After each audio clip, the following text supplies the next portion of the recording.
Hey guys, it's Holly. So today I wanted to show you guys some of these brand new display cases that I got. So iDisplayIt, which is a UK based company, they do a bunch of like acrylic display cases as well as some really cool Star Wars ship stands. They reached out to me and basically said, hey, we want to send you some stuff. So all of this stuff was gifted to me by them. I did not pay for any of this, but all of my opinions and thoughts and everything I say is all my own. And honestly, it was incredible timing because recently I've been trying to redo a lot of my Lego storage. I'm basically in the process of sort of reorganizing and redoing my display cabinet behind me, and something that I've always wanted to try out was acrylic display cases, but I just didn't know. I wasn't 100% sure. Now, I first found out about this company through Solid Brick Studios' David Hall, as he has a bunch of their sort of like display stands and he puts a lot of his Star Wars ships on them. And in fact, I'm pretty sure he's got one of their Millennium Falcon sort of display cases. I also know the Brick Whiz has worked with this company and he has that Bespin jewel case, which looks incredible, and I was very, very tempted to get. However, I feel like my dad would kill me if I hung anything up on the wall. So the one I ended up getting is 39 centimeters by 21 centimeters by 43 centimeters, which on their website says it can fit both the Great Hall as well as the Harry Potter clock tower. Now,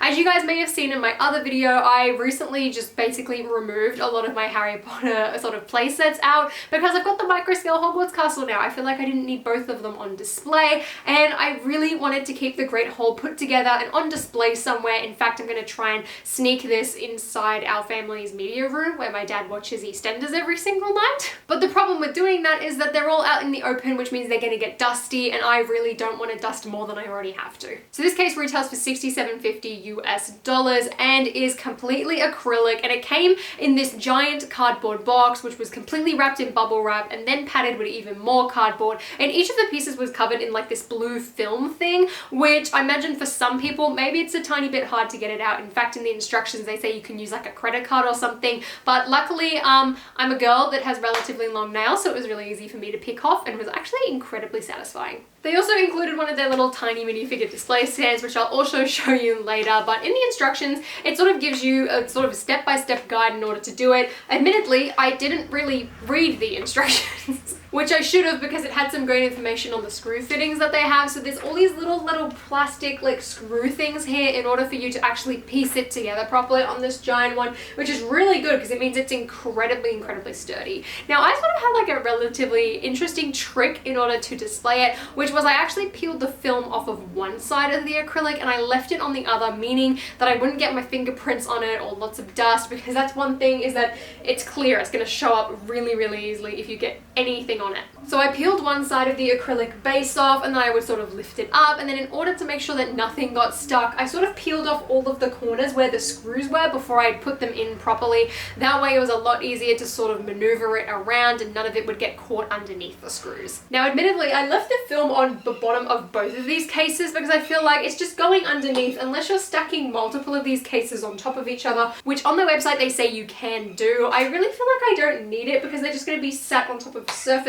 I'd rather keep it on and keep it protected. So those are the cases. Let's go have a look at them. So here's the Great Hall display case, and this thing is incredibly well made. I am really impressed with the quality of acrylic. It is very thick and very shiny. The version I got is the black base one because personally I just feel like it looks a tiny bit more cleaner than the white one. Now, it was really easy to put together. Honestly, the hardest bit was just sort of balancing all of the pieces, but I was able to do it single-handedly. It was pretty simple. It did not take too long either. All of the screws can be screwed in using this tiny little Allen key that they give you, so it's really not that hard and you don't need any extra materials either. The way I did it too was I slotted in the Great Hall before I put the final side panel on, just so that it was a tiny bit easier to sort of line up. And with the Great Hall in particular, you cannot actually have the spiral staircase spun out. You sort of have to tuck it in, otherwise it's a bit too wide for the case. And you don't necessarily actually have to fit the Great Hall in this one. They sort of just give you a set size, and then you can sort of put in any set that really fits in here. You could probably put in some of the Diagon Alley modular buildings, just have one in its own.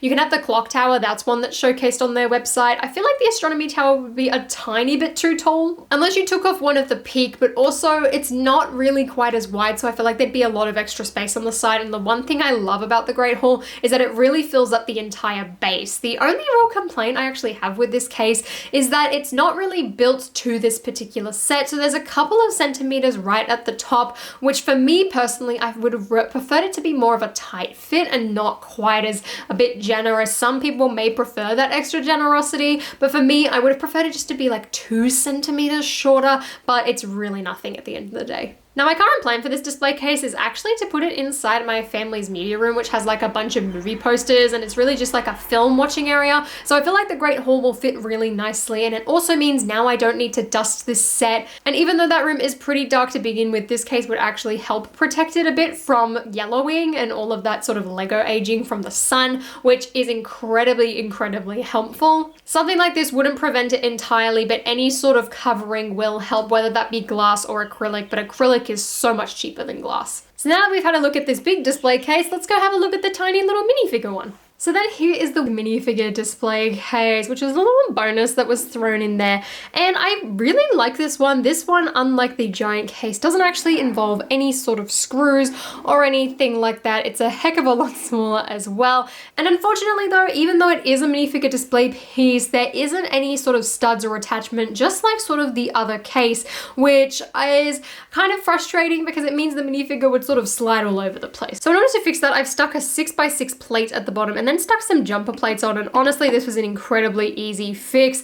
It's no big deal. I feel like you could buy this on Bricks and Pieces. Potentially it could be on the Pick-a-Brick wall, and it means too, if you really wanted, you could probably fit 2. I think I could fit Wonder and Vision in here. It's very easy to swap them out as well. You can just pop off the top here, pick out your minifigure, and then change it all over. If you really wanted to as well, you could just stick the figure in there like normal without having any of the bases. But for me personally, I just feel like the figure would rattle around a tiny bit too much if I was to move it. Then again, you can just stick it on the shelf and boom, you're done. Currently, I've just stuck Wonder in there because I feel like she's a really cool looking minifigure. Although I feel like the figures you would put in here could be Velma Dinkley, you could put in Queen Amidala, Deadpool, a San Diego Comic-Con figure, Iron Patriot, just anyone that is worth a lot of money. I feel like you'd put in something like this. For me personally, I might swap it out and just stick my Sig figure in there because I'd like to have Wanda next to Vision, but I just thought I'd leave her in here for a demonstration. So those are the 2 display cases. I feel like if you're someone that doesn't have like a giant cabinet or doesn't really want to spend a lot of money on glass doors like I did,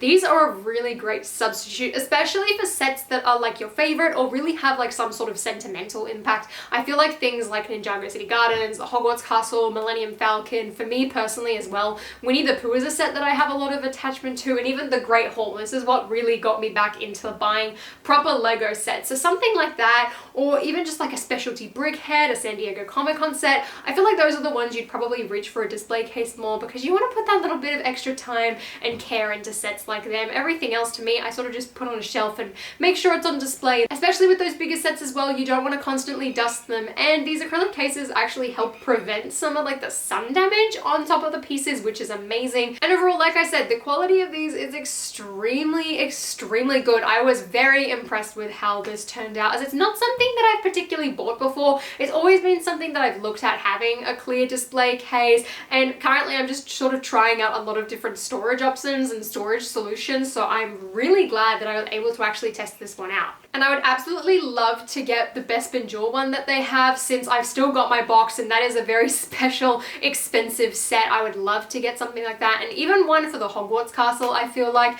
I probably could get one for the Disney Castle and the Daily Bugle, but at the same time, I feel like that would sort of take up a bit of the extra space that I have by sort of just shoving them next to each other. So I'll continue to dust them from now on, but something like the Hogwarts Castle, I can see myself getting in the future. So those are the iDisplayIt cases. I'd really like to try out their Star Wars stands in the future because they look incredibly cool, and I like I said, I love what David Hall was able to do with these. And thank you so much to iDisplayIt for sending me this stuff. I'm incredibly excited, and let me tell you, my mom and dad were also severely impressed. So if you're slowly taking over your family's home like I am, it has my parents' seal of approval, so I hope that helps. But if you guys enjoyed this video, please give me a thumbs up and consider subscribing down below. And also, if you haven't checked out iDisplayIt already, I will leave them linked in the description as well. And until next time, guys, I'll see you later.